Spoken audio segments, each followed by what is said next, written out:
to verify the inverse square law of radiations using a photoelectric effect.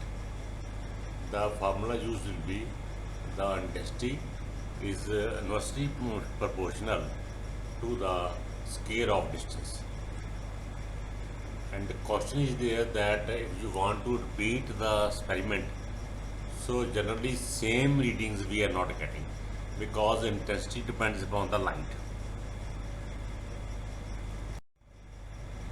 This is the kit used for the experiment. Presently, this is a lamp. These are the filters which can be used.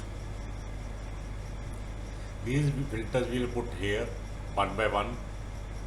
This is the photo cell inside this box, and this box is also means this is a photo cell. This all in the this block, square block you can say, is basically photo cell, and this is a multiplier. It means basically if you want to measure the current, right, more sensitivity will depend upon the multiplier. Means the value after the decimal you can select depending upon this multiplier. Now this is a knob for selecting a voltmeter or a meter. Means if you slide this knob to this side, this scale will show the reading in microampere, and similarly if you slide this to this side, it will show the voltage. This is a voltage which we are giving to the this anode of this photocell. So we are giving the positive. That's why you can see here we have selected the voltage which can be changed from here. We have selected the voltage to positive side here. So these are the brief settings, you can say, settings which can be done from this kit. Further, this is a photo cell basically. So this is a, if you choose how we can select from multiplier, means that the values after the point depend upon this one. Like this one, only 0.1 is there, mean one digit after the decimal. If there is a 2 digit, mean after 2 digits you can measure. Means like if the value suppose current is 5 ampere, it can be 5.12 also, it can be 5.22, any value. It can be a 5.31 also, it can be 5.51 also, means the value after the decimal point. Similarly here 3 digits are there after the point, so accordingly you can measure. This is small procedure for doing the experiment. Now step 1 is keep the voltage positive. You can see this one, this is a positive, and constant also. So whatever the values you are selecting from here, right, don't change it. That will be constant quantity. Similarly, the position of the photocell, this one, this is already fixed. So if this can be varied, don't change it. It is fixed also. Similarly, as you can say, if you select the multiplier, so it will be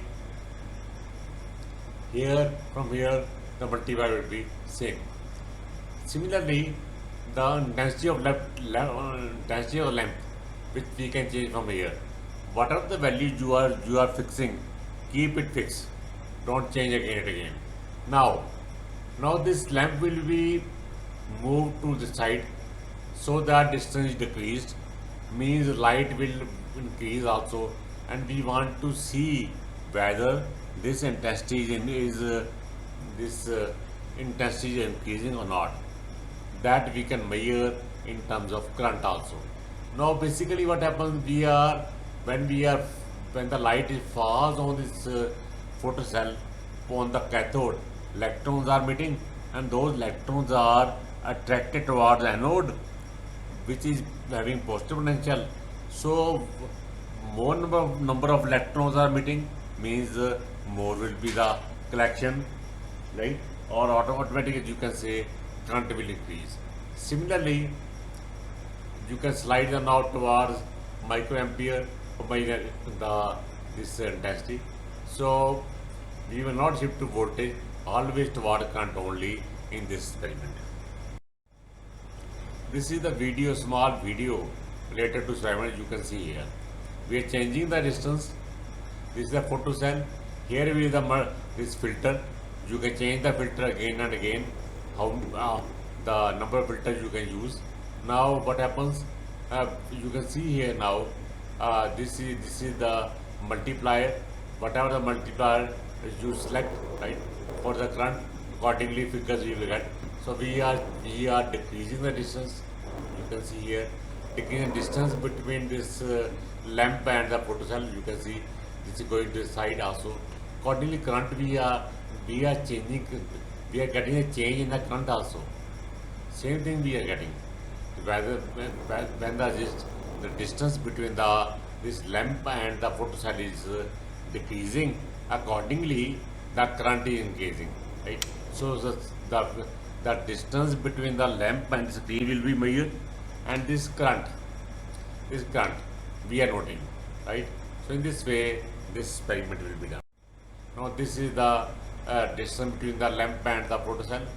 You can see, and we are decreasing distance. It is up to you whether you want to decrease or increase. Nothing, anything you can do. It is up to you. So we are decreasing. So R is the value. So 1 by R, this is 1 by R square. Then this is the value of current which we are getting. So this is we are representing in terms of theta. You can see as the distance is decreased, the current is increasing. You can see. We can see with the help of graph also. You can see here now. We will put 1 by R square on this side and theta on this side. If you draw the graph, this will be the graph, right? So we are taking a distance on this side and current in this side. You can see here the dotted line is basically almost just a trending line only. If you see only, it is almost straight line, right? So basically it is passing 3 points, medium approximate straight line. Similarly for second filter, we are taken same thing we are getting here, almost straight line. At one point is outside, here also 1 point is outside, right? The second point is also 3 points are on the line. So in this way, when we see the graph between distance and theta, 1 by R square and theta, that is almost straight line. So here the Nernst law is true.